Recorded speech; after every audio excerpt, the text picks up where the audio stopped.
there's lots and lots of challenges, and being able to navigate that with a firm sense of God's calling is the tenacity you will need.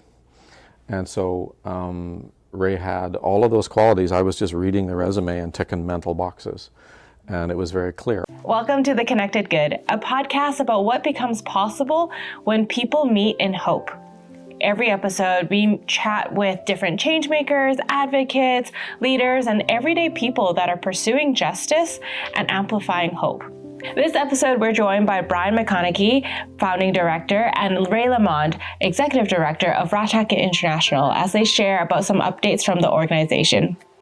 We believe that real change often starts in the quiet, courageous ways we choose to connect, through conversation, compassion, and shared purpose. We're so glad that you're here. Join us as we explore the good that we can create together. Well, welcome everyone to the inaugural podcast episode. We're coming to you from our international headquarters here in Burnaby. And I have with us Brian McConaghy, our founding director, Ray Lamont, our executive director, and I'm Joanne Yen, your development and communications director at Ratanak International. So I'm really excited today to be able to have a conversation with both Brian and Ray about what's been going on here for the past, I guess, in 2025, as Ray has transitioned into her role as executive director, what that's been like, the process to get us there, and how God has been working through it all. So, to get us started, Brian, maybe could you share a bit about what your prayer was from you at the hiring committee when you started the search for an executive director to lead Ratanak International? Yeah, executive director for an organization like Ratanak is, it's a complex job. It's so diverse. You're dealing with time zones to begin with, but more importantly, you're dealing with utterly different cultures. And so the role involves working with donors, supporters, people involved on this side, working in a very North American environment, but you're also working with the sensitivities of the actual work in terms of the young lives we have in our care, but also a staff that are coming from a completely different culture and a completely different background in terms of their life experience. There's a lot of things to massage there in terms of making that work and making that flow. So you need a particular skill set. I feel like that was a movie reference, that's why. Oh, no, not in particular. So I guess that's a good segue. What of Ray's particular skill set kind of stood out to you in terms of as a candidate? Well, how did we end up here with her between us? Well, I'll perhaps step back a little bit. In terms of the requirements for what I've mentioned, it's actually very hard to find people with those sort of skills. One of the things that I was looking for was somebody who was skilled in human trafficking. There's plenty of people out there that can run a charity, but have no particular expertise in terms of human trafficking. There's plenty of people out there that can run charities, but there's no particular allegiance to the Christian Lord we serve. So it's hard actually to find. There's very few people out there. And so when the previous executive director, Graham, he and I first saw Ray's resume. I remember it was Graham that called it first. He was going through the resume and kind of going, oh, she could so run this organization. And he was still in the job. We didn't know that health was going to take him out of that, sadly. But it was interesting that he called it. Ray's CV is extensive. It's dedicated to human trafficking, which is our centerpiece. There was international experience in terms of your background. There was an administrative piece that obviously you had done that was clear in the CV. And that's all important, but nowhere near as important to me as the component, the spiritual component. Where in getting to know Ray, you were very clear that You wanted to be in an environment where you could serve the Lord. And you cannot engage, I don't believe, you can engage in a country like Cambodia successfully unless you have that heart and that dedication, because there's tough days. This is not all easy stuff.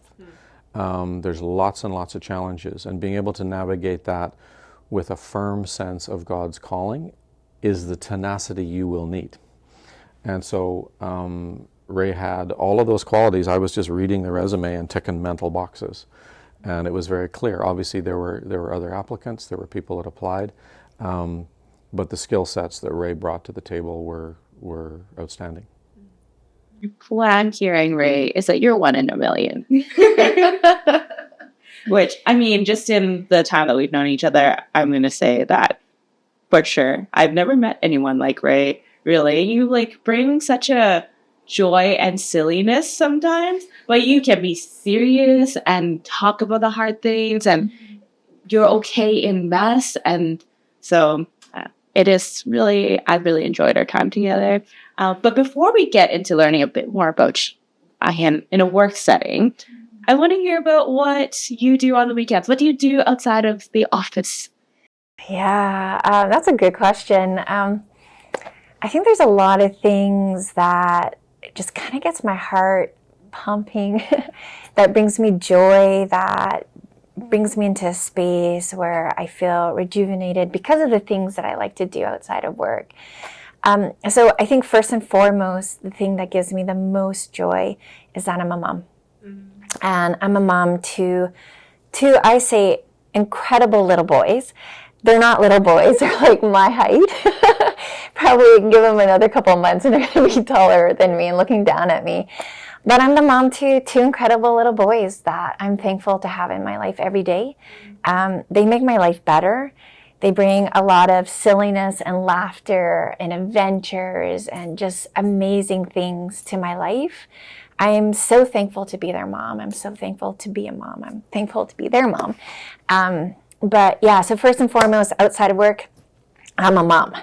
I'm also a wife and been married for 25 years. I have an incredible husband. He is skilled and capable in and of himself, but he's also creates these spaces for me to go and do what I do. He's so supportive, he's patient, he's kind. I'm very blessed to have the family that I have. And with that family, we are out having adventures all the time. We are adventure seekers. We love trying new things. We love going to places that we've never been. We love meeting people. We love learning different cultures. We love eating food together. We love eating food together. We love just seeing, tasting, smelling, being in new spaces and just trying stuff. So, and then I think the other thing about me outside of work is I love being outside in nature. I love hiking. I love being in those spaces. I find them so rejuvenating. I love reading. I love a good cup of hot chocolate. I love being with family and friends and community, and just those relationships. Relationships are important to me. So it's a bit of me outside of work. And in the time that you guys have been working together, what would you say that is somebody you've learned about Ray, Brian? I've learned that she knows how to use Teams and other software a heck of a lot better than me. Anybody who knows me knows that I am administratively challenged in terms of the digital world, and it's wonderful to have Ray come in and just have a handle on that and be able to structure things and whatnot. So that was one of the first, not a surprise, but a lovely a gift to me when you arrived. So, yeah. I did not expect that answer, but I do know how much Teams is a bane of your existence. So, The labyrinth, I call it. Yes, yes, not my thing. labyrinth. That's one way to put it, for sure. What about 3 adjectives to describe Ray? Oh, first one that comes to mind is hardworking. Leadership in an organization like Ratanak and a title like a director is actually a misnomer. I mean, what a director actually is a servant.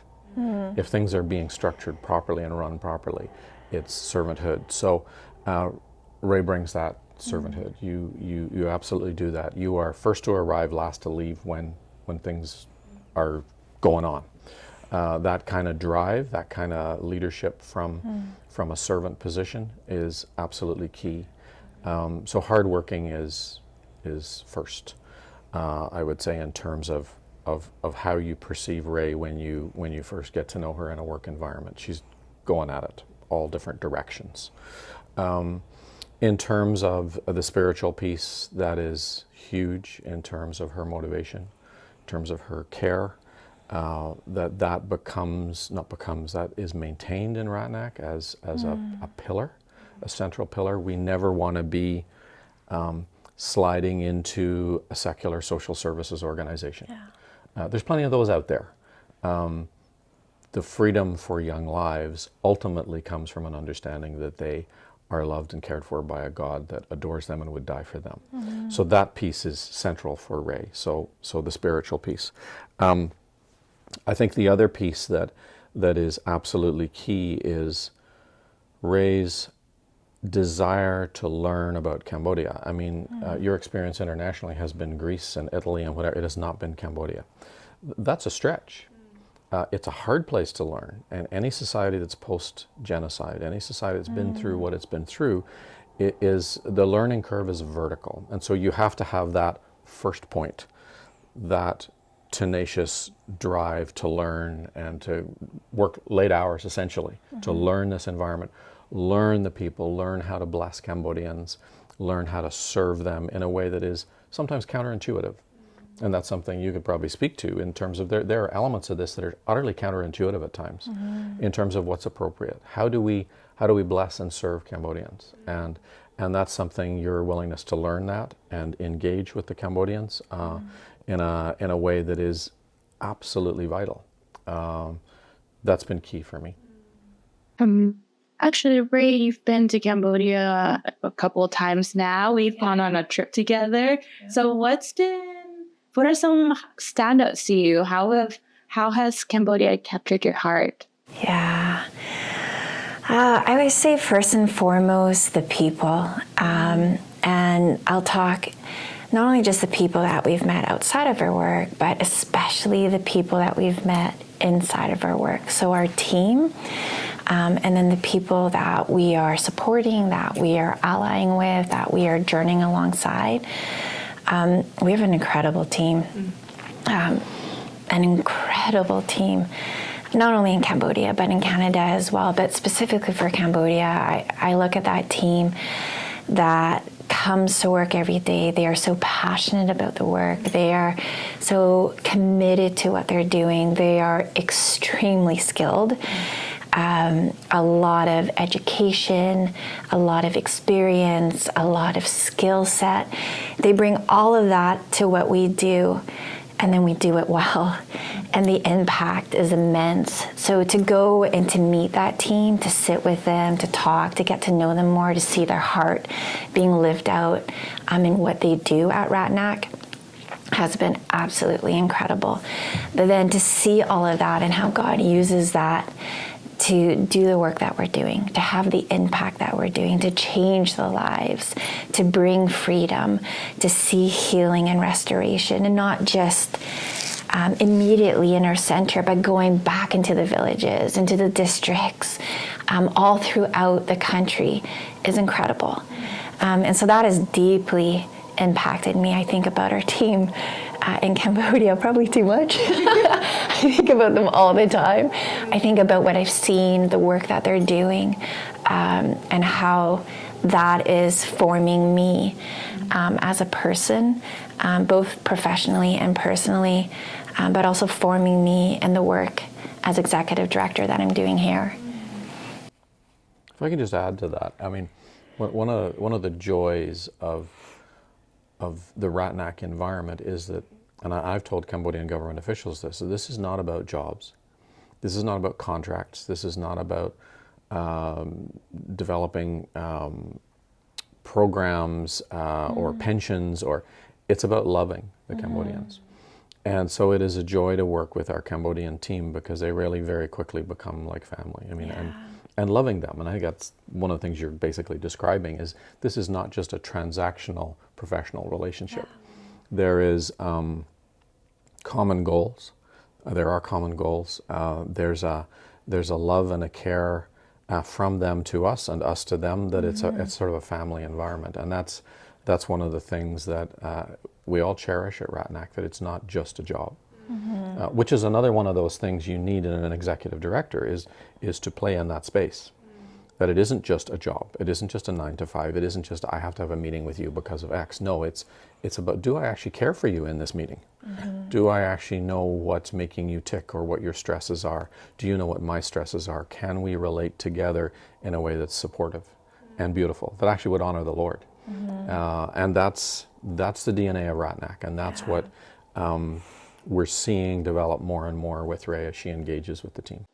I know a couple of weeks ago, I guess maybe a month ago now, when one of the team members, we knew that they were expecting an addition to their family, and we were trying to get hourly, at least by like every few hours, is the new baby here? Yes, the new baby. And we're also invested. And I think that was a great, tiny example, glimpse into how really that family part of where we're not just working together, we're, although it's separated by a huge ocean, we're living life together. And some months ago, we did a emergency funding campaign because of the fighting that was happening on the Thai-Cambodian border. And I mean, obviously we're dealing with the real needs of suffering families as they flee their homes in the midst of fighting and whatnot. That's the central motivator. But one of the things that I just cherish about Ratanak in terms of what we do and how we do it is that one of the motivators was also seeing our Cambodian staff suffer on behalf of their nation, on behalf of their people. And they were really intent on how can we be a blessing? And we're struggling with, we don't have resources to do that. So in response to, yes, the needs, but also in response to the team and caring for them, we want you to participate. We want you to be proud of Ratanak. We want you to be impacting the nation that is suffering at this time. And we want you to be the conduit for that, so you can have honor in that. And so some of the motivation was for the staff team as well, to be a blessing to them. Say, we will give you the resources that you can go help, because they thrive when they can help. And watching their faces where this is happening and we don't have budgets, we don't have resources, we need to jump in here. And yeah, it was for the needs, but it was also for them. And that's lovely to see them then run with it, the opportunities they had with the resources we generated from that fundraising campaign. And I love to see suffering Cambodian families helped. I also love to see our staff thrilled to do that. And that was a wonderful thing. And very much we're operating as a family at that stage, where there's a problem in the nation at this point. How do we as a team, singular, in Cambodia and here, address that and manage that for everybody's benefit? So speaking of the team that you're continually getting to know and love, what has it been like for you, I guess, as a leader stepping into this? How would you describe yourself and your leadership style, Ray? Yeah, a whole bunch of things, I guess. I know it's a loaded question. It's a big question. But I think first and foremost, servant leadership is extremely important to me. And I love that it's extremely important to Ratanak as well. So taking that priority for me as a leader to be a servant leader and bringing it into this space feels like a very natural fit. It feels like just a very natural space that we already have in this organization. So servant leadership, humility, but also kindness are very important parts of my leadership style.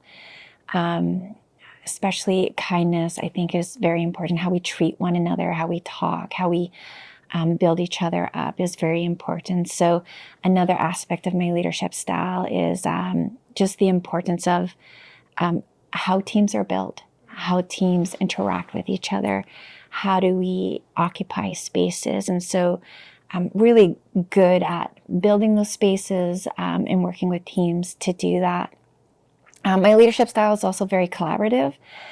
I love creating spaces where we have a lot of different voices, a lot of different experiences, a lot of different backgrounds coming into one space, and we just collectively sit there together and we strategize and we think through things and we look at it through different angles, and then the decision is made with how do we move forward.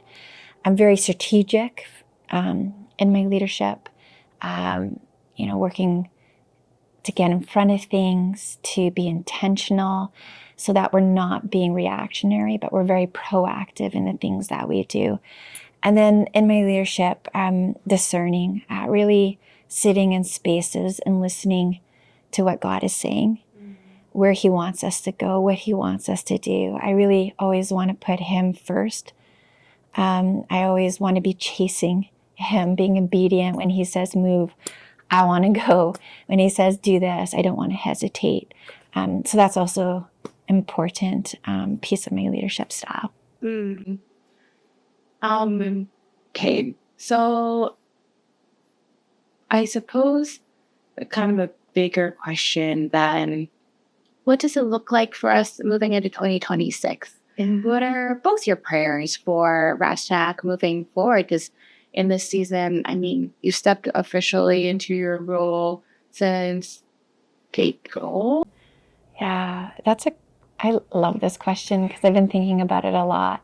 It's something that's a part of my prayer life. It's something that I go for walks in the morning, very early in the morning while it's still dark right now.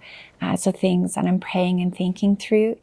I'm excited for 2026, but not just 2026. I'm excited for the next 35 years of Ratanak because we've been around for 35 years and God has done incredible things in that 35 years. And so I'm excited about the next 35 years and what God will continue to do. So I've talked about this a little bit, but something that I'm excited and I'm really praying about is getting to know the overall team more. How do we work? How do we support each other? How do we do what we do with one another? And I want to say, and I know I've said it already, but I can't say it enough. We have such an incredible experience, deep and wide team in Canada and Cambodia. And I just want to talk about them a little bit because I think it's important for us to celebrate this team. And there's just so much going on with them, so much experience, so much depth that I've tried to put it on paper. And I'll talk specifically right now about our leadership team. I'm going to interrupt for just a second. And when you're just talking about how Ray is an admin person. That's just what I was thinking. There's only one person sitting on this couch that has a whole list written out. Brought her own homework. I did my homework, people. I love that for us. But our senior leadership team, and then the team here that we have in Canada, just on that team alone, we have 9 master degrees. We have 14 bachelor degrees. We have people that have over 20 years experience leading anti-trafficking efforts globally, 14 years in marketing and fundraising, 20 years plus in program management, 30 plus years in NGO program design and leadership.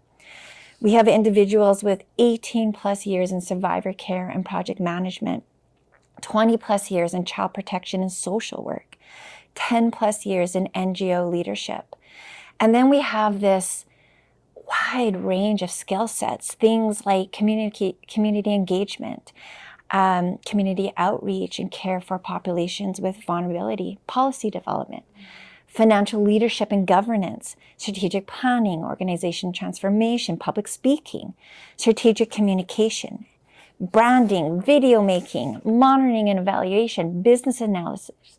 We have somebody on our team that has written 3 books, published books, not just books sitting on their laptops, but published books.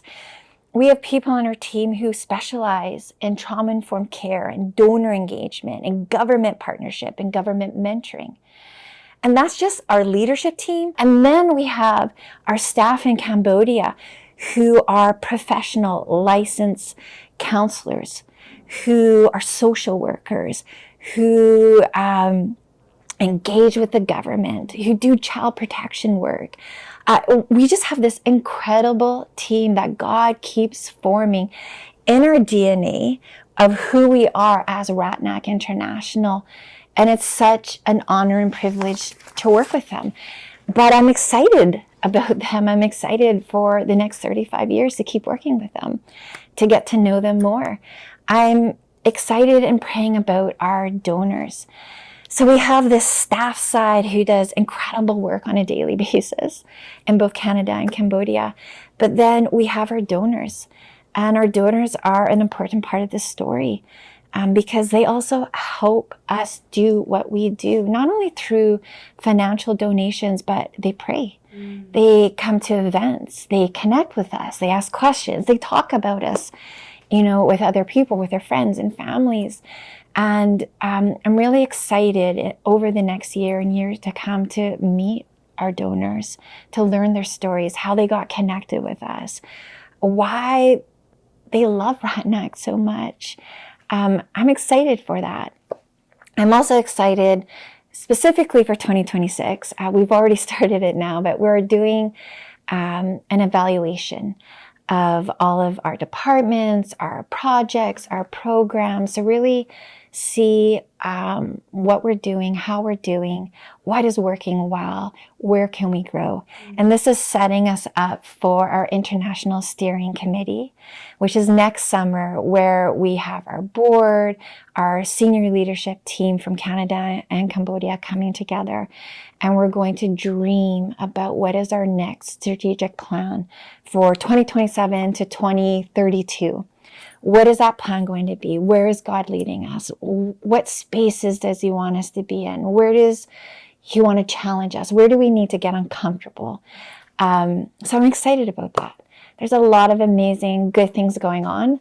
I could talk, this is like a whole nother podcast, but that's just, those are just some of the things that as I'm walking in the morning, as I am spending time with the team, our international team, my heart is racing and beating because I see God moving and doing awesome things. So good. I know. I got a bit goosebumpy. I don't know about you guys, but when Ray, you were reading that out, like, wow. It is. I mean, I think I know those are things we on a resume, on Ratanak's resume, but it also, I think, is such a testament of how really God is building this team, has built this team, and it's, the alignment of bringing all these skills and expertise together. Yeah, it's deep and wide. Yeah. All right. So what about you, Brian? What are your hopes and dreams for Ratanak in 2026? Well, when this all started, the dream was just to help a few Cambodians. And it clearly got out of hand. One way to put it. And thousands of lives have been impacted. So my hope and my dream is that not only continues but accelerates, that we can see lives transformed, that we serve Cambodians well, that we serve the Cambodian team well, that we serve our donors well, that everyone is encouraged in this process, and we actually see genuine impact, so that everybody as a family, as a community, we're all enriched by this process, we're all a part of this process, and we can all see transformation. And I think if the past 35 years indicates anything to me, it indicates that that is absolutely possible. It's just waiting. And you've been talking about the skills and resources of staff. We have this incredible resource in staff with the skills they have. They know how to love their people. As an organization, we love one another as we move forward. And as a cohort of supporters and donors, they are dedicated, absolutely dedicated to this work. So just think of that as a package. That's a very powerful package. And so I long to see that just accelerate, that more and more people will see what we do, jump into what we do, not just for the blessing of those in Cambodia, that's job one, but for their own encouragement as well. It's exciting. Yeah, I think just hearing both of you talk about this community that we have in my short time with Ratanak, it's really interesting because I have been a part of many other nonprofits, worked alongside and consulted on, and when I joined the team, it really struck me how unique our relationship is with donors here, supporters, and just how we actually spend time every week praying together, not just for the work we're doing and for each other, but for our donors. And I know that they pray for us too. And that is it truly, like you were both saying, like there's a real relationship and partnership here that's really cool, and I think makes this all that much more special. And I think about just the season that we're in of growing and learning and hoping and dreaming together for 2026. If I could, I suppose, throw out the invitation to those of you listening that please feel free to drop by and come to our offices, have lunch with us. We're here generally Tuesdays and Wednesdays for lunchtime around 12:30 to 1:30. You don't need to book anything. Just come join. Or, I mean, we could do more formally. We can have a coffee, hot chocolate with Ray. You're a coffee drinker, right, Brian? I'm a hot water drinker. Any beverage. But if you're driving from Ontario, just give us a heads up to make sure we're here. Yeah, maybe that would probably be good. We don't want to miss you. Yeah. But I think that would be awful. It would be good. All I'm saying is that we would love to have more conversations and I think that speaks to why we're starting this podcast and just how nuanced and deep this work that we're doing is, and how we're seeing God move. And sometimes, all the time, it's not really possible to capture it all in a neat little email or note, or how do you go into the nitty gritty and express it all. So hopefully, as we have more of these regular conversations, we can share more of this heart that we have. And more people can be a part of this journey with us. And yeah, if you have any questions, if there are any topics that you want us to speak more on or you want to learn about, we would also love that. And there will be details in the description box, wherever that exists, to how to get in contact with us and participate in this conversation, because that's what we're here for. This is a community. This is a place for all of us to be in this work, participating together. So thank you both for joining me. Thank you to those of you who are listening at home. And we can't wait to do another one, to talk again, have another conversation together.